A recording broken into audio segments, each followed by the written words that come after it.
탕탕 여주와 핸섬한 남주의 러브 이야기를 굉장히 좋아해요. 이 품행의 단정은 어떤 의미일까요? 저희끼리 표현하는 미스트비라고 촉촉하게 비가 계속 내려요. 집이 정말 뼈가 시리게 으슬으슬 춥습니다. 대만 벌레는 한국 벌레랑 또 다릅니다. 그걸 써놓고 나중에 저도 활용을 해보는 방식으로 많이 활용을 했고요. 안녕하세요 여러분, 예이입니다. 오늘은 이렇게 메이크업도 하고 스튜디오도 대여받은 기념으로 오랜만에 토킹 영상을 찍어보려고 합니다. 바로 대만 생활 그리고 어학연수에 관한 Q&A인데요. 여러분들이 제 대만 생활 브이로그에 남겨주셨던 댓글이나 혹은 제 친구들이 궁금해했던 점들을 모아서 영상으로 준비해봤습니다. 오늘도 도움이 되기를 바라며 바로 시작해보겠습니다. 첫 번째로는 왜 갑자기 중국어를 배우게 되었는지입니다. 저는 고등학교 때 일본어과를 졸업을 했고요. 대학생이 되어서는 일본어 마음속에 묻어둔 채 영어를 열심히 공부를 했습니다. 그 과정에서 중국어는 배울 생각을 하지 못하다가 친구들이랑 같이 왕대륙이 나오는 장난스러운 키스 영화를 보러 가게 됩니다. 제가 그렇게 약간 우당탕탕 여주와 핸섬한 남주의 러브 이야기를 굉장히 좋아해요. 그래서 갑자기 그 영화가 너무 심금을 울리고 저 막 울기도 하고 너무 재미가 있어서 그 영화를 한 4-5번을 봤던 것 같아요. 그러다가 미국 교환학생에 가서 대만 친구 그리고 중국인 친구를 만나서 신나게 놀게 되었고, 그 이후에 드디어 제 사랑인 드라마 상견니를 만나게 되면서 나는 이 드라마 그리고 이 영화를 자막 없이 보고 싶다 라는 생각이 들어서 중국어 공부를 시작을 했고요. 그리고 또 하나의 이유는 제가 취준생이다 보니까 어떻게 하면 조금 더 취업에 메리트가 될 수 있을까 고민을 하다가 일본어도 어느 정도 하고 영어도 그래도 토익 점수가 나와 있고 하기 때문에 중국어를 하면 조금 더 플러스가 되겠다, 중국 시장 쪽의 회사에 진출을 할 수 있겠다 라는 야망과 함께 중국어를 시작을 하게 되었습니다. 그래서 작년 3월에 시작을 해서 이제 공부한 지는 1년 반 조금 안 됐습니다. 두 번째로는 왜 중국을 안 가고 그럼 대만을 가게 되었느냐인데, 이거는 국가적인 문제와 저의 개인적인 문제가 있었어요. 국가적인 문제는 중국이 못 오게 했습니다. 제가 2022년 8월에 갔는데 그 당시에는 이제 중국 정부에서 아무도 들어올 수 없다, 들어온 사람도 나가라 이런 식으로 강경책을 코로나 때문에 펼칠 때여서 중국은 생각을 하지도 않았었고, 그리고 저는 앞에 말씀드렸던 것처럼 미국 교환학생 당시에 사실 제일 친했던 친구가 대만 친구였어요. 그래서 대만 친구들은 정말 마음이 따뜻하고 착하고 너무 좋은 사람들이다. 플러스 나는 상견니 허광한을 보러 가야겠다. 그 대만 영화 드라마에 나오는 그 분위기가 너무 좋아서 저는 사실 중국에 갈 수 있었어도 대만에 갔을 것 같다는 생각을 합니다. 세 번째는 그럼 왜 교환학생이 아니라 어학연수를 가게 되었냐는 건데, 제 나이 바야흐로 26, 만 나이가 된 이후로 25, 교환학생은 이미 찬스를 한번 사용을 했고 대학교를 수료한 과정이었기 때문에 저에게 유일한 길은 어학연수밖에 없었습니다. 그리고 교환학생 얘기는 뒤에도 하겠지만 교환학생에서 이제 수업을 듣는 것보다 조금 더 언어에 집중을 하고 싶었던 게 크기 때문에 어학연수를 선택을 했다 생각해 주시면 될 것 같습니다.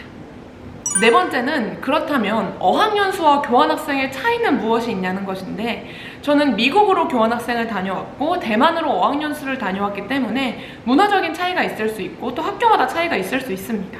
그렇기 때문에 제 기준으로 폭넓게 말씀을 드리자면요, 교환학생의 가장 큰 장점은 보호입니다. 내가 적어도 이 나라에서 혼자 외롭게 쓸쓸하게 아무도 모르게 아프거나 큰일이 날 일은 없겠구나 라는 생각이 드는 게 교환학생이고, 그렇기 때문에 단점은 비교적 덜 자유롭습니다. 학교 수업도 반드시 채워야 하는 출석률이 있고 이게 안 채워지면은 내 본교에 F로 기록이 되기도 하고요.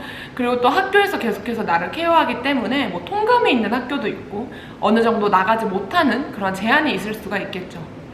반면에 어학연수는 그 정반대입니다. 장점은 굉장히 자유롭습니다. 내가 학교에 안 가도 비자를 받을 정도만 되면은 어느 정도 학교에 빠지는 건 가능하지만 저는 정말 아픈 날에도 학교를 간 그 K-한국인으로서 살아왔고요. 어쨌든 자유롭게 여행을 가거나 어디를 가거나 내가 어디서 살든 뭘 하든 무슨 자유를 즐기든 아무도 나한테 관심이 없습니다. 대신 단점은 그렇기 때문에 보호를 받지는 못하는 느낌이에요. 제가 이 나라에서 큰일이 나면 나는 대사관이 어딘지 내가 스스로 알아야겠구나 라는 생각이 들고요. 이 장점과 단점이 저는 적절히 혼용이 된다고 생각을 합니다. 조금 더 학교 수업의 연장선으로 배우고 싶고 또 보호, 치안이 중요하신 분들은 교환학생을 가시면 되겠고요. 난 조금 더 자유롭게 다양한 친구들을 만나고 싶고 어느 정도 여행도 다니고 일상도 즐기고 싶다 하는 친구들은 어학연수가 조금 더 잘 맞을 것 같습니다. 물론 나라마다 다르고 학교마다 다르다는 점 반드시 여러분 체크해두세요. 다섯 번째로는 어학연수를 가는 절차에 대해 말씀을 드리려고 합니다. 우선 저는 대만 사범대학교로 작년 8월부터 올해 2월까지 총 2학기를 수료를 했고요. 준비하는 과정에 있어서 우선 저는 대만은 유학원이 필요가 없다고 말씀을 드리고 싶습니다. 저 또한 그 코로나 상황에서 유학원 없이 같이 가는 언니와 함께 준비를 했었고요. 다음으로는 사범대학교 온라인 입학 등록 신청을 먼저 진행을 하고요. 이 부분은 홈페이지에 들어가시면 어떻게 신청을 할 수 있는지 자유롭게 나와 있습니다. 그리고 두 번째로는 이 사범대학교 측에서 퍼미션이 나오면 그거를 들고 온라인 비자 신청서를 작성을 하시고 이후에 온라인 비자 신청을 미리 하시면 되겠습니다. 그리고 세 번째로는 비자 수령을 하신 이후에 비행기랑 제가 갔을 때는 방역 호텔을 예약을 했어야 했는데요. 이렇게 들으면 되게 간단한 것 같지만 이 퍼미션이 나오는 과정이나 비자 신청을 하는 과정이 조금 시간이 오래 걸립니다. 특히 비자 신청을 하는 과정에 있어서 제가 꼭 말씀드리고 싶은 건 반드시 미리 전화를 해서 이 시간에 갈 수 있는지 예약 체크를 해야 한다는 점이에요. 이 어학연수를 가는 시즌에 굉장히 시간이 많이 몰립니다. 그래서 내가 미리 체크를 안 하면 비자가 그 기간 내에 안 나올 수도 있기 때문에 여러분은 꼭 미리 체크를 하고 비자 신청을 하시면 되겠습니다. 여섯 번째, 대만이니까 여섯 번째, 어학연수 장학금이 있냐는 질문이 있었는데 어학연수 장학금은 화우문 장학금이라는 장학금이 있습니다. 저는 이미 대학교를 수료를 한 상태였고 자격이 안 돼서 못 받았지만 이 화우문 장학금은 대학교 재학생이고 또 대만 정부기관의 수혜를 받은 적이 없고 학업 성적이 우수하고 품행이 단정하면 받을 수 있다고 합니다. 이 품행의 단정은 어떤 의미일까요? 품행이 단정하게 여러분 신청을 하시면 어학연수 장학금을 받을 수 있고 실제로 거기서 만났던 한국인 친구는 이 어학연수 장학금을 받았더라고요. 그래서 조건이 되시는 대학생 분들께서는 이거를 신청을 하시면 조금 더 풍족하고 여유롭게 다녀오실 수 있지 않을까 생각을 합니다. 일곱 번째, 어학연수 비자 받기 어렵나요? 제가 미국 교환학생 비자를 받을 때 굉장히 힘들었습니다. 저에게 정말 많은 질문을 했어요. 왜 가니? 뭐 때문에 가니? 너의 목표가 무엇이니? 너가 앞으로 영어를 배워서 어디에 사용하고 싶니? 등등등 굉장히 영어로 다양한 질문을 받았었고 그리고 대기 시간도 굉장히 길었던 걸로 기억을 합니다. 근데 대만 어학연수 비자는 앞에 말씀드렸던 것처럼 미리 예약 신청만 잘 하시면 가서 정말 쿨하게 땅동동동 도장 찍어주십니다. 질문도 없었어요. 그냥 제 얼굴 한번 보시고 여권 사진 한번 보시고 신청서랑 뭐 퍼미션 보시고 네 됐습니다 꽝꽝꽝 끝이었습니다. 그렇기 때문에 너무 긴장하지 마시고 시간만 잘 맞추시면 된다. 여덟 번째는 아마 가장 많은 분들이 궁금해하실 질문인 것 같은데 어학연수 총 비용에 대해 말씀을 드리겠습니다. 첫 번째, 저는 비행기는 요새 대만 22만 원, 뭐 30만 원이면 가더라고요. 근데 저는 작년 8월에 코로나가 있을 때, 격리가 있을 때 갔기 때문에 왕복 60만 원 주고 갔습니다. 격리 호텔비가 있었어요. 저희는 일주일 동안 격리를 했어야 됐기 때문에 따로 학교에서 지정해준 격리 호텔에 가야 했었고 이 격리 호텔비가 80만 원이었고요. 그리고 또 방역 택시가 대만 돈으로 1,000 정도 됐습니다. 그리고 제가 2학기를 수료를 했다고 말씀드렸는데 학비가 대만 돈으로 29,100. 저는 보통반을 들었고요. 이 보통반에 대해서는 뒤에서 말씀드릴게요. 그래서 2학기에서 총 한국 돈으로 237만 원 정도 냈던 걸로 기억을 합니다. 그리고 저희 숙소는 좀 비싼 편이었어요. 저는 같이 간 언니랑 같이 살았고 그리고 제 브이로그들을 보면 아시겠지만 심원에 위치해 있었고 바로 앞에 공원이 있었고 그리고 통창이 있었고 물론 안 좋은 점도 굉장히 많았지만 이런 부분이 있었어서 좀 비싼 편이어서 개개인으로 매달 52만 원, 그러니까 총 104만 원 정도 냈고요. 중개비랑 매달 관리비 이런 것들을 포함해서 제 생각에 6개월에 350에서 360 정도 냈던 걸로 기억을 합니다. 그리고 초기 정착금이 들었습니다. 뭐 이불이나 청소용품이나 양치는 안 샀던 것 같고 뭐 샴푸린스 이런 것들을 사는 비용이 이케아 이런 데서 한 30만 원 정도 들었고 그 이외에 매달 생활비가 저는 그래도 많이 쓴 편은 아니고 집에서 요리도 해먹고 아껴서 살았는데 뭐 여행도 다니고 하다 보니까 매달 60에서 80 정도는 들었어서 거의 다 합쳐서 1,100에서 1,200 정도 들었다고 생각을 하시면 될 것 같습니다. 아홉 번째, 대만 어학연수 준비물 반드시 챙겨갈 것들을 좀 말씀을 드리도록 하겠습니다. 첫 번째는요, 여러분, 양우산. 양산 말고, 우산 말고, 이 양우산. 카카오톡 선물하기에 요거 굉장히 좋습니다. 대만은 덥습니다. 매우 더워요. 한국의 더위와는 상상이 안 될 정도로 정말 덥고요. 습합니다. 그리고 모자가 있어도 여러분 모자는 이렇게 얼굴을 가려주지만 팔다리는 안 가려주잖아요. 그래서 저는 양산이 최고였던 것 같고요. 그리고 비가 많이 옵니다. 태풍 때도 많이 오고요. 태풍이 아니어도 많이 오고요. 저희끼리 표현하는 미스트 비라고 촉촉하게 비가 계속 내려요. 그래서 우산이 필수입니다. 그래서 그냥 양우산을 하나 들고 가시는 게 굉장히 정말 제발 꼭 다 빼고 가도 그거는 꼭 들고 가셔야 하고요. 그리고 다음으로는 한국 약 챙겨가시는 거 추천드립니다. 물론 대만도 사람 사는 곳이기 때문에 약이 정말 많아요. 하지만 대부분이 일본 약이고요. 그래서 저는 20몇 년을 한국 약을 먹으면서 살아왔기 때문에 그냥 한국 약 다 챙겨갔습니다. 제가 평소에 먹는 약들 다 챙겨왔고 실제로 거의 다 먹고 왔습니다. 그래서 사실 전 제가 챙겨갔다기보다 친구가 이제 다 선물로 챙겨줘가지고 그거 그대로 들고 갔다 왔습니다. 그리고 저는 한식을 사랑해요. 저는 무말랭이도 가져갔었고요, 깻잎도 가져갔었고 멸치도 다 가져갔었는데 다른 것보다 가장 추천드리는 건 누룽지 추천드립니다. 왜냐면 아침에 저희가 맨날 사 먹을 수도 없고 막 아침 저녁 이럴 때는 그냥 간단하게 먹고 싶을 때가 있잖아요. 그럴 때 물 넣고 끓이면 되는 누룽지 정말 좋았고, 그래서 플러스로 코인국 육수 정말 좋았습니다.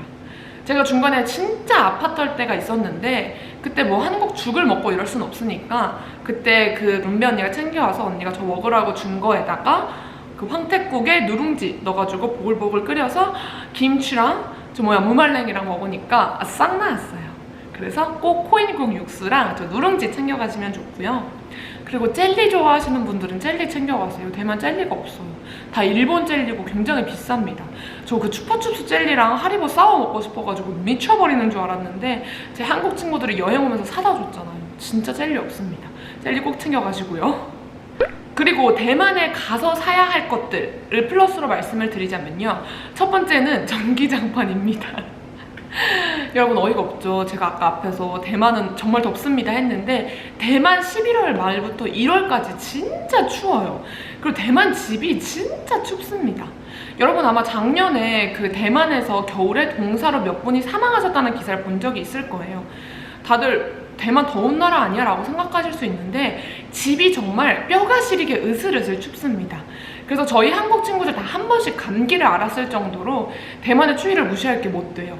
그렇기 때문에 대만에 가서 한국 마트에 가시면 그 한국 전기장판을 판매를 하는데요, 어차피 한국 거 챙겨가도 전기가 달라서 별로 안 따뜻해집니다. 그렇기 때문에 대만에 가셔서 내가 겨울을 나야 한다 라고 하시면 지금 가시는 분들 꼭 전기장판을 구비하시는 게 좋습니다. 이거는 생활에 꼭 필요한 거예요, 여러분. 그리고 벌레약 같은 거 버물리 빼고는 굳이 뭐 모기약이라던가 이런 거 챙겨가실 필요는 없을 것 같아요. 왜냐하면 대만 벌레는 한국 벌레랑 또 다릅니다.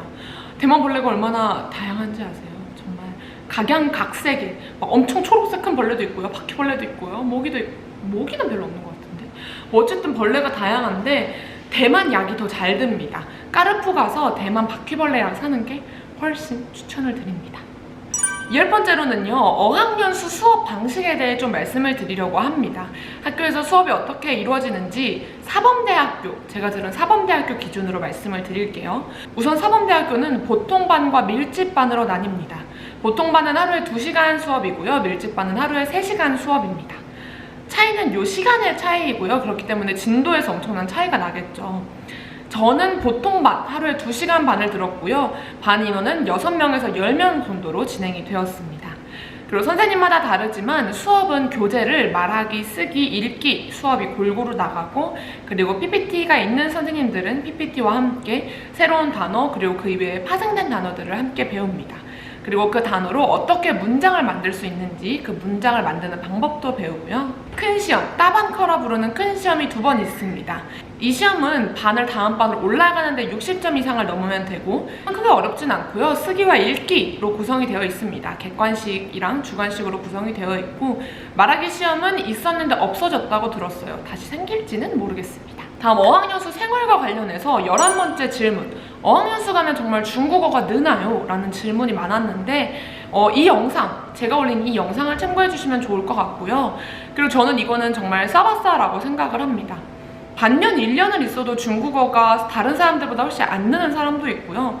저처럼 반년만 있었는데 다들 진짜 중국어 빨리 늘었다라고 할 정도로 빨리 느는 사람도 있습니다. 근데 이거를 어떻게 하면 빨리 늘 수 있었을까라고 저는 생각을 해봤는데, 우선 저는 말하는 걸 굉장히 좋아하는 사람이라서 제가 처음 갔을 때 음료 주문도 잘 못하는 거를 브이로그에 아마 담은 적이 있을 거예요. 근데도 그냥 혼자 계속 나가가지고 어떻게든 부딪혀보려고 노력을 많이 했고요. 그리고 제 주변 사람들은 다 저보다 중국어를 잘해서 그 사람들이 대화 주문을 하는 거 혹은 다른 대만 친구들과 이야기하는 걸 들으면서 단어 같은 것들을 되게 많이 배웠습니다. 예를 들어서 막 얘기를 하다가 모르는 단어가 나오면 그걸 써놓고 나중에 저도 활용을 해보는 방식으로 많이 활용을 했고요. 그리고 저는 나갈 수 있는 모든 활동들은 나갔어요. 한국 대만 교류 모임이라던가 다국적인 친구들이 모이는 동아리 활동, 그리고 뭐 언어 교류 활동, 그리고 학교에서 해주는 1대1 언어 매칭 활동, 이런 것들을 다 나갔고요. 그리고 친구들이랑 1대1로 만날 기회가 있으면 또 1대1로 만나서 계속 중국어 연습을 했습니다. 그리고 가장 중요한 게 반 친구들이랑 중국어를 못해도 중국어를 계속 해야 중국어가 늘기 때문에 반 친구들의 분위기도 중요한 것 같아요. 저희 반은 중국어를 엄청 잘하는 반이 아니었는데도 계속해서 한 번도 빠짐없이 중국어로 대화를 하려고 노력을 했던 게 또 큰 도움이 됐던 것 같습니다. 그래서 제가 드리고 싶은 말은 어차피 어학연수 큰 돈 들여서 가고 내 시간을 쓰는 거잖아요. 어학연수의 가장 큰 목적이 누군가는 노는 걸 수도 있겠고 여행하는 걸 수도 있겠지만, 저는 사실상 어학연수다 보니까 언어에 초점을 맞추는 게 중요하다고 생각을 해요. 그래서 매일매일 내가 수업을 들었던 걸 어느 정도 복습을 하고 예습을 하는 시간이 있어야 이게 느는 거고, 그리고 또 내가 그만큼 노력을 한 만큼 결과가 나오는 거기 때문에 어떻게 하면 늘 수 있을까라고 한다면 정말 많이 나가보고 많이 말해보고 또 많이 노력을 하는 게 중요한 것 같습니다. 12번째는 외국인 친구들 사귀기 쉽나요? MBTI I인 친구들도 괜찮나요? 같이 간 한국인 친구들 중에 I인 친구들도 있었고 그 친구들도 정말 친구들 잘 사귀었습니다. 그래서 내가 좀 내향적이고 친구들을 잘 못 사귈 것 같아도 오시면은 친구들을 사귈 수 있는 환경이 굉장히 많아요. 대신에 이것도 앞에서 말했던 것처럼 내가 얼만큼 노력하냐에 따라 다르겠죠. 내가 계속 집에 있고 친구들을 안 만나고 하면은 당연히 친구들을 사귀기 힘들지만, 친구들을 계속 만날 노력을 하고 계속해서 화이팅을 한다면 많이 사귈 수 있습니다. 제가 추천하는 거는요, 사범대학교라면 학교 측에서 연결해주는 언어교환 1대1 친구가 있어요. 그 친구를 연결을 해서 저는 매주 한 번씩 만나서 스타벅스 가가지고 이런저런 수다를 떨곤 했는데, 그런 것들을 활용을 한다거나 혹은 이런 게 어렵다 하면은 헬로우톡 같은 언어교환 어플을 활용을 해서 관심사가 맞는 친구를 찾아서 만나는 것도 추천을 합니다. 저는 방탄소년단 좋아하는 친구를 만나서 2번 정도 만났고 지금도 같이 연락을 하고 한국어랑 중국어를 적절히 섞어가면서 대화하는 연습도 많이 진행을 했었어요. 그리고 앞에 말했던 것처럼 다국적인 친구들이 모이는 동아리에 가입을 하는 것도 좋고요. 한국 대만 문화 교류 모임 같은 데 계속 나가는 것도 좋습니다. 그리고 사실 거기 온 모든 친구들이 친구를 사귀고 싶어 합니다. 일본인 친구들이든 미국인 친구들이든 유럽 친구들이든 모두가 친구를 사귀고 싶어 하기 때문에 열린 마음으로 제가 먼저 다가갔을 때 한 번도 싫어하는 친구를 본 적이 없어요. 편하게 다가간다면 그 친구들 분명히 마음을 열고 웰컴 해줄 겁니다. 너무 겁먹지 않으셨으면 좋겠습니다. 13번째, 만약에 내가 어학연수를 다시 간다면 이걸 더 준비해 갔을 것 같다 하는 부분. 물건으로 따지면 저는 대만 친구들 선물을 좀 준비를 해갔을 것 같아요. 친구들에게 부탁을 해서 받기는 했지만 제가 따로 챙겨간 부분이 없어서 마지막에 친구들이랑 헤어질 때 그런 선물을 못 준 게 아쉬웠기 때문에 나중에 택배로 받는 일이 있어도 좀 친구들 선물을 준비하면 좋을 것 같고요. 그 외에 뭐 마음가짐이나 이런 거는 저는 중국어를 조금 더 공부해 갔으면 어땠을까라는 생각은 합니다. 왜냐면 저는 거의 2달, 3달 공부를 하고 대만에 갔기 때문에 진짜 기초 상태에서 대만을 갔고, 그래도 열심히 노력을 해서 언어가 많이 늘었지만 만약 제가 조금 더 중국어를 잘해서 갔다면은 더 많이 늘지 않았을까라는 아쉬움이 남아요. 그래서 중국어를 조금 더 잘하면 어땠을까라는 생각을 했을 것 같고, 그럼에도 뭐 큰 아쉬움은 없습니다. 갑자기 14번째, 어학연수를 또 갈 생각이 있는지 그리고 반년이 충분하다고 생각하는지에 대한 질문인데요. 반년이 충분했다고 생각하지는 않은데 반년쯤 되니까 저희 강아지가 너무 보고 싶어가지고 집에 돌아오고 싶기는 했어요. 근데 어쨌든 만약에 가능했다면 1년 정도는 어땠을까라는 생각은 합니다. 그랬으면 언어가 좀 더 빨리 늘었겠지, 언어가 많이 늘었겠지라는 생각은 하지만 그래도 저는 반년이 짧은 시간은 아니었다고 생각을 해요. 저 정말 대만에서 타이동 빼고는 거의 다 가봤던 것 같고 많은 친구들도 사귀었던 것 같고 해서 반년 좋았다라고 생각하지만 1년 갔으면 어땠을까라는 생각은 이제 와서 합니다. 그 당시에는 반년 되니까 집에 오고 싶긴 하더라고요. 아, 쭈꾸미가 너무 먹고 싶어가지고 매운 쭈꾸미, 소토니. 그리고 어학연수를 또 갈 생각은 언제든 있습니다. 이렇게 내가 언어에만 집중을 해서 언어를 향상시킬 수 있는 기간이라는 게 되게 뜻깊은 것 같고 하지만 또 어학연수를 갈까요? 이제 나중에 뭐 유학, 대학원을 갈 일이 있으면 몰라도 아무튼 기회가 된다면 가고 싶습니다. 그만큼 어학연수 강추한다는 거겠죠? 마지막으로 어학연수 팁! 그냥 마지막 한마디 정도를 하자면 저는 어학연수만큼 내가 하는 거에 따라 달라지는 것이 없는 것 같아요. 정말 내가 노력하고 내가 잘하고 내가 친구들 많이 사귀어야지, 여행 많이 다녀야지, 뭐 많이 해야지 라고 하면은 그걸 다 하고 올 수 있는 게 어학연수인 것 같아요. 그래서 그냥 뭐 현실 도피용이라든가 아니면은 어학연수 좋아 보이는데 갈까? 보다는 나는 정말 중국어를 이만큼 늘려야지, 아니면 난 정말 많은 친구를 사귀어야지, 난 진짜 여기 여행은 꼭 가봐야지 하는 것들을 정해놓고 어학연수를 가신다면 조금 더 뜻깊은 어학연수 생활이 될 것 같고요. 그리고 또 하나는 진짜 제발 그걸 영상으로 기록해 두셨으면 좋겠어요. 제가 미국 교환학생과 대만 어학연수를 다니면서 가장 아쉬웠고 가장 더 했어야지 했던 거는 제가 미국 교환학생 때 찍은 영상이 많이 날라갔어요. 그래서 그때의 기억이 지금 많이 잊혀지고 있는데 대만 어학연수 때는 정말 영상을 많이 찍어와서 아직도 편집할 게 많거든요. 근데 이 사진을 많이 찍는 것도 좋지만 영상을 찍는 게 아, 내가 이때 친구들이랑 이런 얘기를 했지, 내가 일본인 친구들이랑 이런 노래를 불렀지 하는 것들이 다 새록새록 기억이 납니다. 그래서 유튜브에 올리는 용이 아니더라도 친구들이랑 사진을 많이 찍는 것도 좋지만 영상 많이 찍으셨으면 좋겠고, 그리고 블로그 일기 저는 쓰다가 중간부터 못 썼는데 진짜 내가 그 현재 상황에 뭘 느끼고 있는지를 기록을 해놓는 것만큼 좋은 게 없는 것 같습니다. 그래서 어학연수를 다녀온 사람으로서 이런 두 가지만 마지막으로 말씀을 드리고 싶습니다. 이렇게 해서 어학연수 제가 준비한 Q&A를 모두 진행을 해봤는데요. 분명 제가 모든 질문에 다 답하지는 못했을 거라고 생각을 합니다. 그래서 혹시 이 외에도 어학연수 관련된 질문이 있다면 언제든 댓글로 남겨주시면 좋을 것 같고요. 제가 그렇다면 성심성의껏 최대한 빠르게 답변을 드리도록 하겠습니다. 그렇다면 오늘 영상도 봐주신 여러분 너무 감사드리고요. 어학연수 강추드립니다. 도움이 됐다면 구독과 좋아요도 많이 눌러주세요. 안녕!